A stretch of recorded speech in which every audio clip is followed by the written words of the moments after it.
আসসালামু আলাইকুম। আশা করি সবাই ভালো আছেন। বরাবরের মতো চলে এসেছি আজকে ছাদ বাগানে।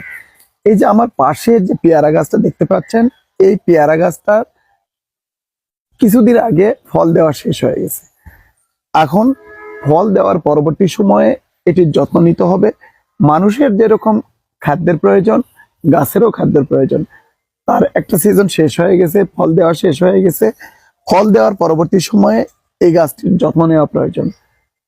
আপনারা আমাদের সাথে থাকুন, কিভাবে আমি এই গাছটির ধাপে ধাপে যত্ন নেই সেটা আপনাদের সাথে শেয়ার করব। প্রথমে যে কাজটা আমরা করব তা হচ্ছে এই গাছের ভিতরে থাকা পুরনো এবং মরা ডালগুলো, সেই ডালগুলো কেটে দিব। আর যে ডালগুলো অনেক লম্বা লম্বা বড় বড় ডাল, সেই ডালগুলোর 3 ভাগের 1 ভাগ আমরা কেটে দিব। যদি লম্বা ডাল হয় তাহলে 3 ভাগের 1 ভাগ ডাল আমরা কেটে দেব। আর ডাল কাটার জন্য অবশ্যই ধারালো এবং ছোট সাইজের চোখা একটা কাটার নিতে হবে। আমি অবশ্য তরকারি কাটার একটা বটি নিয়ে আসছি, বাসায় ওইরকম ছোট জিনিস নাই। এই জন্য আপনারা ইচ্ছে করলে এর জন্য স্পেশাল গাছের ডাল কাটার জন্য ছোট ছোট হাসিয়া কিংবা ছুরি পাওয়া যায়, সেটা নিয়ে নেবেন। প্রথমে এই যে এই ডালগুলোর একটু একটু করে কেটে দেই, মাথাগুলো একটু করে কেটে দেব। এই যে এরকম করে কাটছি।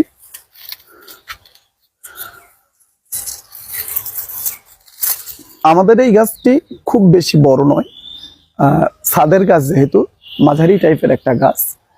এই গাছটার খুব বেশি ডাল কাটতে হবে না, যেহেতু ছাদের ভিতরে যে ডালগুলো আসছে, অনেক গাছে আবার অলরেডি কুড়ি আসা শুরু করে দিয়েছে। এটা অবশ্যই খেয়াল রাখতে হবে যাতে কুড়ি সহ ডাল না কেটে ফেলি। কুড়ির যে ডালগুলোতে আছে সেই ডালগুলো আমরা রেখে দিব, অবশ্যই খেয়াল করে কাটতে হবে। আর কয়েকদিন আগেই ডালটা কাটা উচিত ছিল, আমি কাটতে দেরি করে ফেলেছি। যাই হোক, এখনো সময় আছে। যে ডালগুলোতে কুড়ি আসেনি সেই ডালগুলো আমি কেটে ফেলবো। তারপর এই যে গোড়ালিতে আমি গতকালকে কিছু মাটি আলগা করে রেখেছি, এই মাটিগুলো আজকে তুলে ফেলবো। তুলে এখানে আমি জৈব সার দিব, সেটা আপনাদেরকে দেখাবো।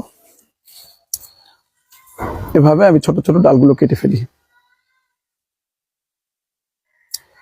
দর্শক, ডাল কাটার কথা বলছিলাম। আমি এই গাছটিতে বেশি ডাল কাটতে পারিনি, কারণ অলরেডি কুড়ি চলে আসছে। এই জন্য এই কুড়ি যে ডালগুলোতে আসছে সেই ডালগুলো আমি কাটতে পারিনি। আপনাদেরকে একটু কাছ থেকে দেখাই, দেখেন এরকম কুড়ি চলে আসছে। এরকম কুড়ি আসার আগেই আমার ডালগুলো কেটে দেওয়া উচিত ছিল, কিন্তু পেয়ারা থাকায় আমরা ডালগুলো কাটতে পারিনি। এখনো গাছটাতে পেয়ারা রয়েছে, দু একটা পেয়ারা আছে, এরকম করে বেঁধে দেওয়া আছে। এই যে একটা পেয়ারা, পেয়ারা থাকার জন্য ডালগুলো আমরা আগে কাটতে পারিনি।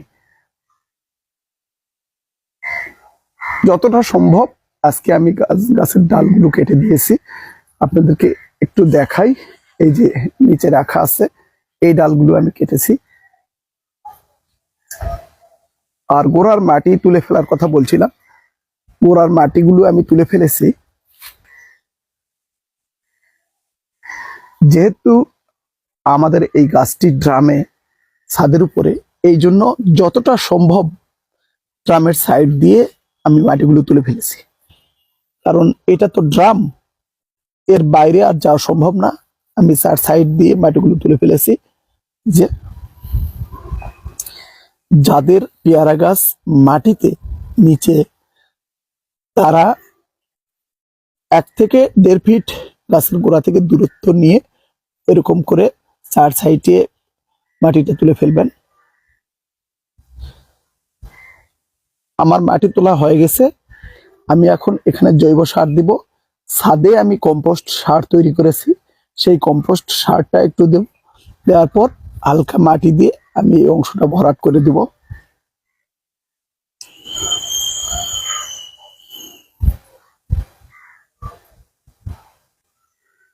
এই গর্তটিতে প্রথমে আমি জৈব সার দিয়েছি, তারপরে আমাদের তৈরি একটু কম্পোস্ট সার দিয়েছি, দিয়ে হালকা মাটি দিয়ে ভরাট করে দিলাম।